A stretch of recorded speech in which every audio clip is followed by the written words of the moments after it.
Hi friends, ഞാനിന്ന് നിങ്ങൾക്ക് പരിചയപ്പെടുത്തുന്നത് മഞ്ഞൾ കൃഷിയാണ്. മഞ്ഞൾ നമുക്ക് ഗ്രോ ബാഗിലും ചാക്കിലും ചെടിച്ചട്ടിയിലും ഒക്കെ നട്ട് വളർത്താം.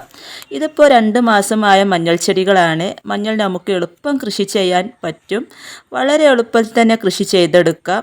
നമ്മുടെ വീട്ടിലേക്ക് ആവശ്യമുള്ള നല്ല മഞ്ഞൾപ്പൊടി കിട്ടണമെങ്കിൽ ഒരു 5-6 ഗ്രോ ബാഗുകൾ നട്ട് കഴിഞ്ഞാൽ ഒരു വർഷത്തേക്കുള്ള മഞ്ഞൾപ്പൊടി നമുക്ക് വീട്ടിൽ തന്നെ ഉണ്ടാക്കിയെടുക്കാൻ സാധിക്കുന്നതാണ്. ഇതൊക്കെ ഞാൻ മാർച്ച് മാസത്തിൽ നട്ട മഞ്ഞൾ ചെടികളാണ്.